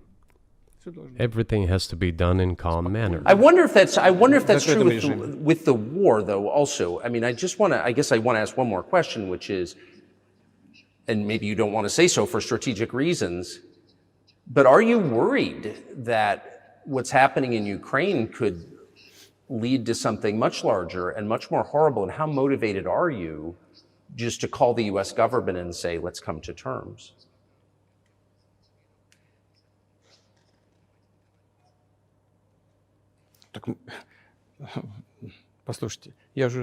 I already said that we did not refuse to talk. We are willing to negotiate. It is the Western side, and Ukraine is obviously a satellite state of the US. It is evident. I do not want you to take it as if I'm looking for a strong word or an insult, but we both understand what is happening. The financial support, $72 billion was provided. Germany ranks second, then other European countries come. Dozens of billions of US dollars are going to Ukraine. There's a huge influx of weapons. In this case, you should tell the current Ukrainian leadership to stop and come to a negotiating table, rescind this absurd decree. We did not refuse. Sure, but you already said it. I didn't think you meant it as an insult because you already said correctly, it's been reported that Ukraine was prevented from negotiating a peace settlement by the former British Prime Minister acting on behalf of the Biden administration. So of course they're a satellite. Big countries control small countries. That's not new. And that's why I asked about dealing directly with the Biden administration, which is making these decisions, not President Zelensky of Ukraine. Но если администрация Зеленского на Украине отказалась от переговоров, я исхожу из Well, того, что if the Zelensky administration in Ukraine refused to negotiate, I assume they did it under the instruction from Washington. If Washington believes it to be the wrong decision, let it abandon it. Let it find a delicate excuse so that no one is insulted. Let it come up with a way out. It was not us who made this decision, it was them. So let them go back on it. That is it. However, they made the wrong decision, and now we have to look for a way out of the situation to correct their mistakes. They did it, so let them correct it themselves. We support this. So I just want to make sure I'm not misunderstanding what you're saying. I don't think that I am. I think you're saying you want a negotiated settlement to what's happening in Ukraine.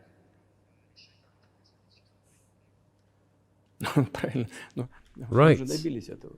And we made it. We prepared a huge document in Istanbul that was initialed by the head of the Ukrainian delegation. He affixed his signature to some of the provisions, not to all of it. He put his signature and then he himself said, "We were ready to sign it and the war would have been over long ago, 18 months ago. However, Prime Minister Johnson came, talked us out of it, and we missed that chance." Well, you missed it, you made a mistake. Let them get back to that, that is all. Why do we have to bother ourselves and correct somebody else's mistakes? I know one can say it is our mistake. It was us who intensified the situation and decided to put an end to the war that started in 2014 in Donbass, as I have already said, by means of weapons. Let me get back to further in history. I already told you this. We were just discussing it. Let us go back to 1991, when we were promised that NATO would not expand, to 2008, when the doors to NATO opened to the declaration of state sovereignty of Ukraine, declaring Ukraine a neutral state. Let us go back to the fact that NATO and US military bases started to appear on the territory of Ukraine, creating threats to us. Let us go back to coup d'etat in Ukraine in 2014. It is pointless though, isn't it? We may go back and forth endlessly, but they stopped negotiations. Is it a mistake? Yes. Correct it. We are ready. What else is needed? Do you think it's too humiliating at this point for NATO to accept Russian control of what was 2 years ago Ukrainian territory? Я же сказал. I said let them think how to do it with dignity. There are options if there is a will.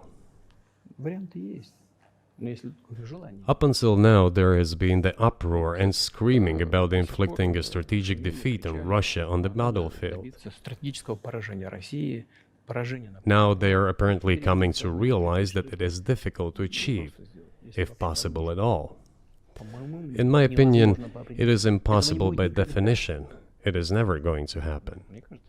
It seems to me that now, those who are in power in the West have come to realize this as well.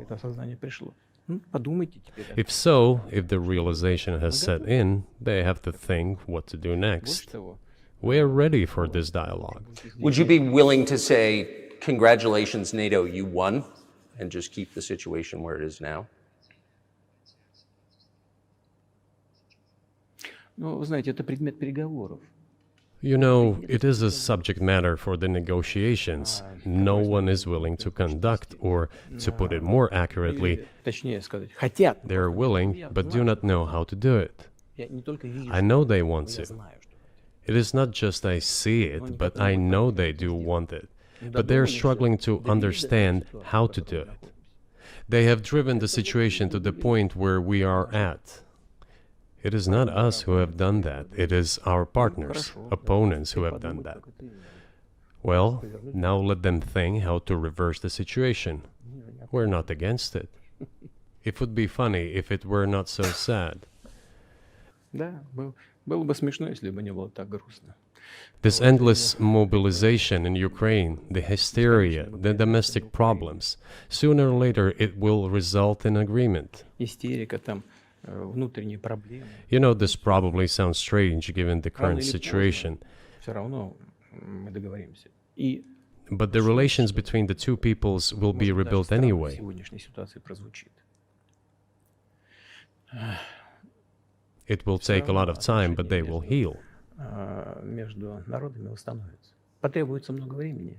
I'll give you very unusual examples. Совсем приведу вам необычный пример. There's a combat encounter on the battlefield. Here's a specific example. Ukrainian soldiers got encircled. This is an example from real life.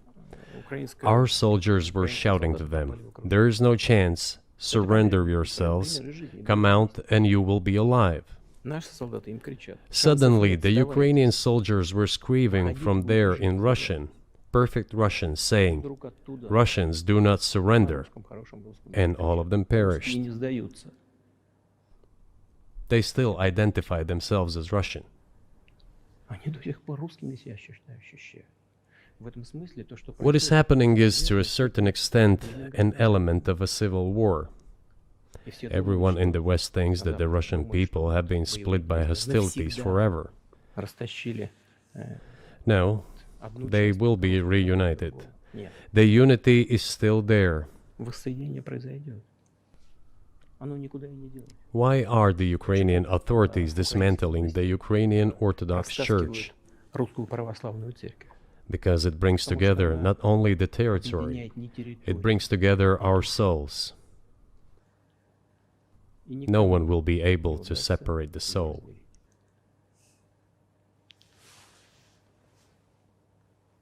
Shall we end here, or is there anything else? No, I think that's great. Спасибо. Thank you, Mr. President. Free speech is bigger than any one person or any one organization. Societies are defined by what they will not